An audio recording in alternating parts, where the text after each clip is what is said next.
tous, ici Piero San Giorgio. Dans les milieux survivalistes, effondristes, collapsologues, tout ce que vous voulez, il y a un site internet il y a quelques années qui avait stupéfié les gens avec des prévisions extrêmement basses, notamment au niveau de la population pour 2025. Ce site s'appelle Dagel.com, j'en avais fait une vidéo il y a quelques années qui avait pas mal tourné, etc. Et il vient de faire une mise à jour de son site que je mets ici en lien, voilà. Le site nous donne en fait une mise à jour et il nous dit, voilà, l'effondrement inévitable du système est légèrement ralenti avec la crise du Covid qui est manipulée pour maintenir le système à flot le plus longtemps possible. Et entre les risques de guerre entre les États-Unis et la Russie et la Chine, et éventuellement des effondrements économiques, leurs prédictions sont que si la Chine en 2025 va voir sa richesse augmenter, eh bien c'est l'Occident entier avec des ramifications dans les pays à travers le monde qui va être assez mortel. Alors évidemment, je ne suis pas d'accord je suis d'accord avec le fond, bien sûr, puisque j'en parle depuis plus de 10 ans dans mon livre Survivre à l'effondrement économique, mais je ne suis pas d'accord avec certains éléments. Par exemple, pardon, éternuement. Par exemple, on va prendre un exemple où c'est tout à fait probable. On voit les États-Unis perdre 70%, 70% euh, de leur population et 90% de leur euh, PNB. Bon, très bien.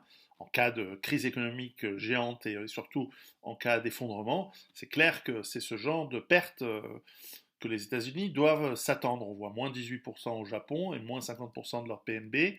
On voit par exemple des pays comme alors l'Égypte, plus 8% de la population et moins 12% de son PNB. Alors je ne sais pas avec quoi ils vont nourrir 105 millions d'habitants. Peut-être que peut-être qu'ils ont encore une capacité de croissance pour leur.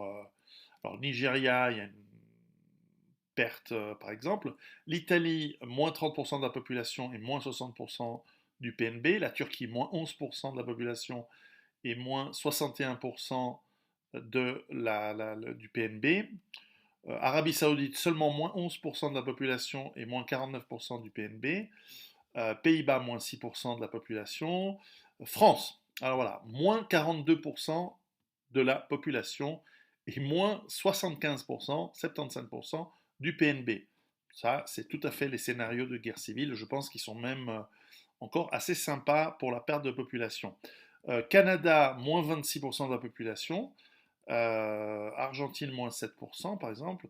Alors, par exemple, là, c'est un truc qui tourne pas rond, par exemple. Pologne, moins 13%. Alors, à moins d'une guerre entre la Russie et les États-Unis, où la Pologne serait ciblée, en cas de grand effondrement de l'Occident, au contraire, je pense qu'il y aurait beaucoup de gens qui iraient se réfugier en Pologne, notamment les Polonais qui habitent en Angleterre ou aux États-Unis, s'ils peuvent évidemment se balader. On voit par exemple que l'effondrement de la France est important, et on voit ici, alors ça c'est logique, à l'inverse de l'exemple de la Pologne, on voit l'Algérie qui aurait une augmentation de la population de 7%, bien qu'une baisse du PNB de 22%, très très bas. En fait, la logique serait que beaucoup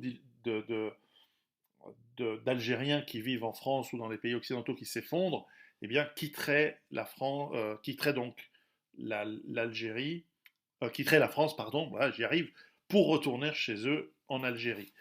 Mais par exemple, un truc qui m'a l'air hallucinant, l'Allemagne, 65% de pertes. Et là, on n'a pas les Turcs qui quittent, puisque la Turquie aussi baisse de population. Donc là, c'est clairement des pertes et 90% de production. Alors, est-ce que c'est parce que l'Allemagne se prend une guerre nucléaire dans la gueule? Je ne sais pas. Mais enfin, ça me paraît énorme comme perte. L'Afrique du Sud, moins 17%. L'Espagne, moins 40% de la population, toujours.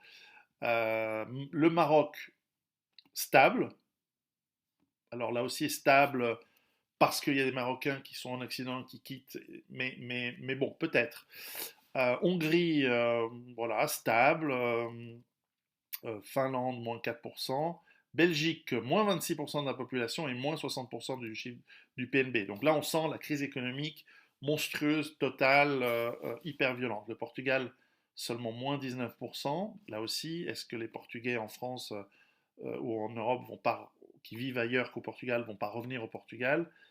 Et puis il y a des chiffres étonnants. Pourquoi est-ce que le Soudan verrait sa population progresser de 8%? S'il y a un effondrement de l'Occident, c'est la même critique que j'avais il y a quelques années sur le site. L'effondrement de l'Occident fait que énormément de pays du tiers-monde n'ont plus de débouchés économiques et donc n'arrivent plus à faire rentrer des sous, donc n'arrivent plus à importer de la nourriture, voire même à en produire. Et donc eux aussi vont morfler. Donc je dis pas ça avec plaisir du tout. L'Autriche, moins 30% de la population. Euh, L'Ukraine, moins 30%. Donc là aussi, pourquoi? Pourtant, ils ont de quoi se nourrir. Donc il y a quand même un problème dans l'analyse. Alors, la Suisse, moins 35% de la population et moins 70% du PNB. Ça me fera mal au cul si ça arrive, mais enfin, c'est possible. Et puis, on voit par exemple le Royaume-Uni. Alors, ça, en cas de grave crise, c'est tout à fait le genre de chiffre. Moins 78, moins 78% de la population et moins 95% de leur chiffre d'affaires. Ah, c'est sûr que si l'économie financiarisée explose, ils n'ont plus de sous. Alors Grèce, moins 19%, Bulgarie, moins 14%, ça me paraît excessif. Pourquoi? Alors, pourquoi, par exemple, les Émirats Arabes Unis, en revanche, ne perdent que 23% de la population. Donc ça veut dire qu'ils garderaient tous les expats, tous les étrangers chez eux. Dans ce scénario, c'est pas logique. Si l'économie du monde s'effondre, les Émirats Arabes Unis n'ont plus besoin de garder autant de millions de gens, donc ils devraient s'effondrer bien plus. Quoique moins 20%, c'est peut-être pas illogique. La Norvège, moins 28%, là aussi, pas logique. La Norvège a des ressources alimentaires, et puis ils ont de l'énergie, donc pourquoi est-ce qu'ils baisseraient de 28% de population et moins 70% de l'économie? On a la Côte d'Ivoire qui fait un peu de croissance, c'est marrant, bah, ça va être. Pourtant, ils peuvent plus trouver des mogous hein, dans cette situation. Alors, Danemark, moins 30%, Cameroun, stable, Qatar, moins 22% de la population, Biélorussie, moins 18% de la population. Je ne sais pas s'ils prévoient une guerre nucléaire, je vois que ça, hein, mais il n'y a pas de raison que la Biélorussie perde de la population. Tunisie, moins 9%, ouais, je pense que ça, c'est pas logique non plus. Croatie, moins 12%, je vois pas non plus la logique. Serbie, moins 15%, c'est pas logique du tout. Jordanie, moins 30%, à moins d'une guerre avec Israël, je vois pas pourquoi. Bon, Syrie, on ne sait pas. On ne sait pas ce qui pourrait arriver. Donc c'est voilà. Nouvelle-Zélande, moins 27%. Israël, moins 50%. Alors ça aussi, pourquoi est-ce qu'ils prévoient une guerre entre Israël et je sais pas, et qui, pour qu'Israël perde 50% alors que les États-Unis s'effondrent, que donc une partie de juifs américains qui essayent d'aller en Israël, et qu'avec l'effondrement de la France ou de l'Europe ou de l'Allemagne, etc., qu'il y a des juifs qui vivent en Europe qui essayent d'aller en Israël, et que malgré ça, la population d'Israël baisse, c'est étonnant. Que le chiffre d'affaires, il voit moins 85% du PIB, du PNB, oui, peut-être, mais la population, ça me paraît étonnant. Ça me paraît étonnant. Donc on a quand même des pays qui, dans leur scénario, alors je ne sais pas quelles sont les règles de leur simulation, évidemment, mais je pense que dans certains cas c'est un peu excessif, dans d'autres cas c'est pas excessif. Donc toujours prendre ces sites avec des pincettes, avec des petites pincettes à tic. Et alors là je descends sur des petits pays, Somalie, moins 10%, bon, de toute façon on s'en fout, j'ai personne qui me regarde de Somalie. Islande, moins 30% de la population. Là aussi, je vois pas pourquoi. Est-ce qu'il y aurait des tremblements de terre? Bref. Donc, je pense que c'est à prendre avec des pincettes, comme tout d'ailleurs. Réfléchissez par vous-même. Mais c'est quand même des prévisions qui, pour les cas où ils ne sont pas complètement dans le tort, devraient nous le faire réfléchir. Et donc, qui me les font conclure que, comme toujours, préparez-vous et dépêchez-vous de vous préparer parce que c'est chaud hein, quand même. Mais on le savait. À très bientôt. Ciao.